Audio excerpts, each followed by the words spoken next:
Namasté les amis, aujourd'hui 168e jour de l'aventure réveil à Katmandou. Bien sûr, ça y est, on y est les amis, c'est la dernière journée de ce voyage au Népal, de ce grand voyage de 7 mois. Alors aujourd'hui, pas de ciel bleu, pas de soleil, mais un beau ciel gris blanc on va dire. Oui les amis, il pleut pour cette dernière journée. Quand je me suis réveillé ce matin là, il tombait pas mal de flotte.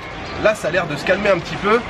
Même si j'ai regardé la météo, c'est ce qu'ils annoncent pour toute la journée normalement, voilà, un temps pluvieux. Et je vous le dis souvent, quand il pleut avec le parapluie, c'est toujours compliqué de faire des images. Mais comme aujourd'hui, c'est la dernière journée, je vais essayer quand même de vous faire quelques images sympas aujourd'hui. Alors je vous l'ai dit hier, on va aller découvrir le quartier de Durbar Square et puis tout le quartier qui va autour, hein, entre Thamel, Durbar Square, les petites ruelles, les boui-boui, il y aura encore beaucoup de thé aujourd'hui.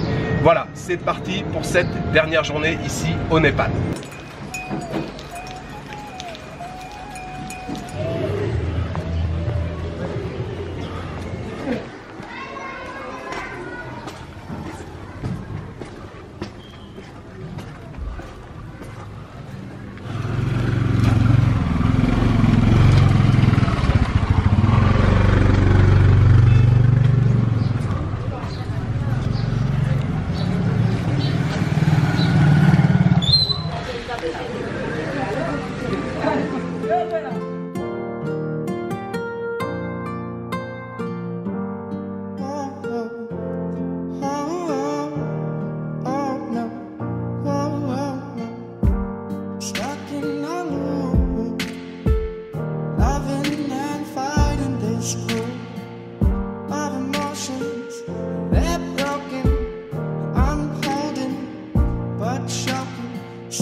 Je viens d'arriver à Durbar Square les amis. Alors la pluie est toujours là bien sûr. Et honnêtement je le dis pas pour me rassurer, mais je trouve que l'atmosphère est vraiment très sympa aussi sous la pluie.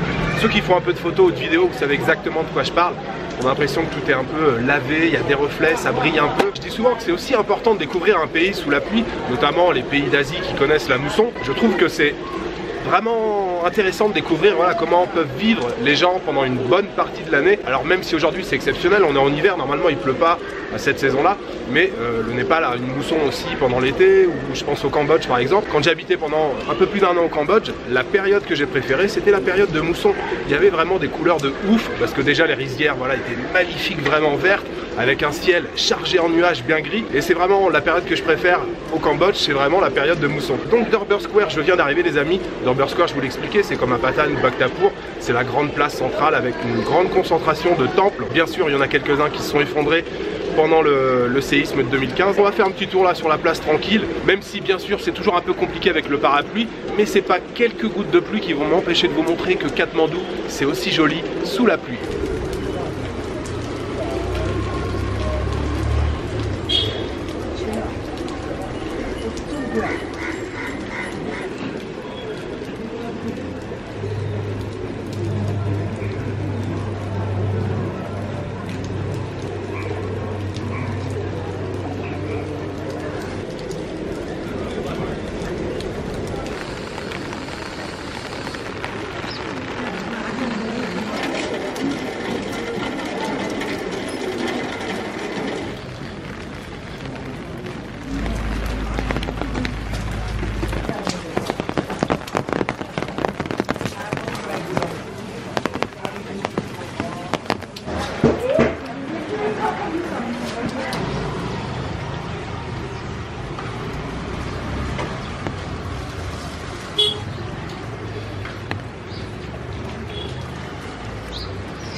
Les amis, bien sûr, je vous retrouve dans mon petit boui-boui. C'est mon nouveau boui-boui de cette année, petit boui-boui préféré. J'ai fait une belle balade là, cet après-midi, franchement. C'était, je vous l'ai dit hier, hein, la dernière journée, ça a toujours une saveur particulière. Et c'était vraiment chouette. Je fais une petite pause donc ici, Pepsi. Dans ce petit boui, il n'y a pas de thé en fait, hein. C'est une petite cantine. On sert un peu d'alcool, du rakshi et un peu de des quoi à grignoter, un peu de poisson. Je dis rakshi, alors ça fait rire le monsieur de derrière. Le rakshi, c'est l'alcool local, hein, je vous l'ai expliqué. Et un peu de cuisine, des œufs, un peu de poulet, enfin 2-3 trucs à grignoter. Vous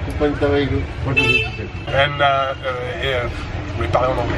Et comme c'est le dernier jour, il est toujours pas trop tard, je voulais vous montrer les billets de banque. En fait, ça fait un moment que je les ai sous la main, j'avais réuni tous les billets. Je m'étais dit, bon, je regarde ça pour les jours un peu creux. Aujourd'hui, c'est le dernier jour, donc je vais vous montrer les billets qu'on utilise ici au Népal. Alors, on commence avec le billet de 5 roupies, les amis, c'est la plus petite coupure. J'ai essayé de vous trouver des billets qui étaient en à peu près bon état, parce que des fois, il y a carrément des billets qui sont déchirés, où on n'arrive même plus à les lire, tellement ils sont dans un piteux état. Donc, le billet de 5 roupies, la plus petite coupure. On a ensuite le billet de 10 roupies, on poursuit avec les 20 roupies. Donc ça, c'est les billets qui sont très utilisés, par exemple pour payer le thé, hein.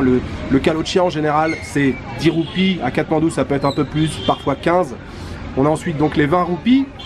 On a le billet de 50, bien sûr, aussi très utilisé. On poursuit avec le billet de 100 roupies, qui est un classique, très utilisé. Ça fait un petit peu moins d'1 euro. L'euro, en ce moment, c'est à peu près 130 roupies. On a ensuite une plus grosse coupure, le billet de 500. Et puis on termine avec la plus grosse coupure, le billet de 1000 roupies, ce qui fait à peu près de tête, je crois, dans les 7,50 €. Et il y a quelques pièces de monnaie, malheureusement, il y en a 2 au total, j'en ai une seule, c'est la pièce de 1 roupie. Et il y a ensuite une pièce de 2 roupies. Alors, c'est très peu utilisé, moi j'en ai eu, j'ai eu 2 pièces pendant tout le séjour, pendant 1 mois et demi. Ça sert à payer les petites dosettes de shampoing ou les petits bonbons de temps en temps. Mais la plupart des tarifs, en général, ça se termine par un 5 ou un 0. Donc vous allez utiliser, si vous venez au Népal, surtout les billets. Voilà.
Dashledim umum tular.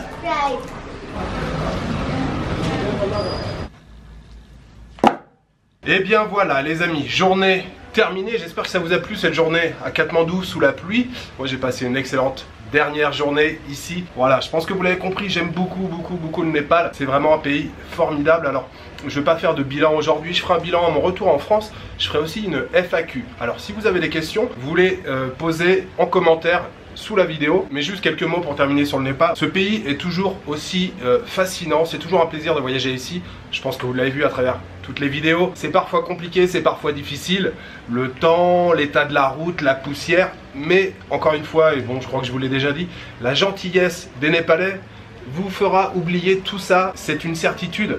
Vraiment, les Népalais sont des gens adorables. Là, ce soir pour le Dalbat, donc je suis retourné dans mon petit bouboui, petite cantine.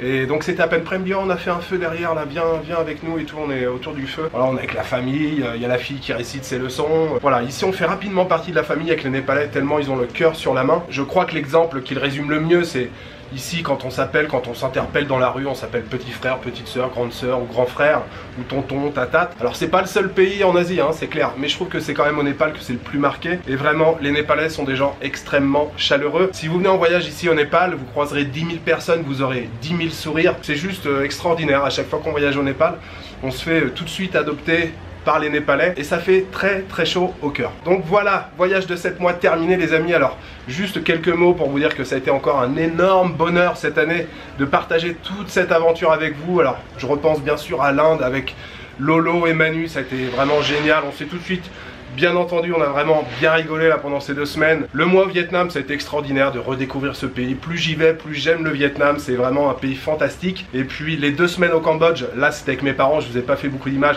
mais pour moi ça a été un pur bonheur de pouvoir partager ça avec mes parents. C'était juste génial. Taïwan, on va dire que c'était la découverte, même si j'avais déjà été à Taipei une petite semaine. Mais alors là, découvrir le reste du pays. Ce pays est petit, mais il y a tellement de choses à découvrir.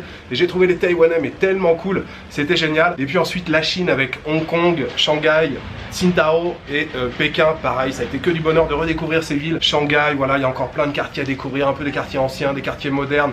Tsingtao, ça a été le gros coup de cœur. Hong Kong, c'était très bien, c'est pareil pour la photo, la vidéo. C'est l'éclat total. Et puis Pékin, voilà, on est vraiment au cœur de la Chine, c'est la capitale administrative, mais surtout la capitale culturelle du pays. Ensuite, 1 mois et demi au Japon, alors de pur bonheur, hein. Le Japon, vous savez, c'est pareil, je continue de tomber amoureux. Le Japon, c'est toujours un vrai bonheur de faire du tourisme là-bas. Ce pays est fait pour ça, pour se déplacer tranquillement et découvrir les beautés de ce pays. Et puis terminé par 1 mois et demi au Népal, où là aussi j'ai partagé 3 semaines avec mes parents. C'était vraiment extraordinaire, c'était voilà, la rigolade pendant 3 semaines, c'était vraiment très cool. Et puis les 3 dernières semaines tout seul du côté d'Ilé, voilà, le bonheur total d'être posé tranquille. Le Népal, je vous l'ai dit et je le redis encore, mais c'est un pays formidable. Je vous invite à venir voyager ici, à venir rencontrer les Népalais. Vous ne serez pas déçus. Voilà, moi je décolle demain matin à 10h25 si tout va bien, puisque je regarde un petit peu les anciens vols. Là, j'ai regardé sur les 10 derniers jours, il y a beaucoup de vols qui ont eu des retards. Ma correspondance c'est à Delhi à 13h05, donc je dis peut-être, on verra si demain soir je serai en France. Honnêtement, je réalise pas du tout. Je pense que je réaliserai quand je serai devant un grand plateau de fromage. Abondance, camembert, fromage de chèvre, appenzeller, gruyère suisse. Enfin bref, je pense que je vais me régaler quand je vais rentrer en France. Pain au chocolat, croissant, enfin tout ce qu'il faut. Donc encore une fois, si vous avez des questions, FAQ d'ici une dizaine de jours, je pense, je rentre, je me repose un petit peu pendant une semaine, je me déconnecte tranquillement. Et puis on se retrouve dans une dizaine de jours pour la vidéo un peu bilan et FAQ. Et puis je terminerai bien sûr par vous remercier, vous faire un grand merci. Voilà, je vous l'ai dit plein de fois, mais quand on lit vos commentaires le matin, ça fait vraiment très plaisir. Toujours des commentaires gentils, bienveillants. Et voilà, moi je fais juste quelques images pour essayer de partager mon voyage, mais surtout pour vous faire découvrir ces pays, vous donner envie de venir ici, ou vous offrir un petit moment d'évasion, voilà, comme ça dans la journée. Et je suis bien sûr très heureux d'avoir à nouveau cette année partagé une grande aventure avec vous. C'était juste génial. Je vous souhaite une bonne soirée, une bonne nuit, une bonne après-midi. Je vous donne rendez-vous très bientôt, dans une petite dizaine de jours. Ciao, good night.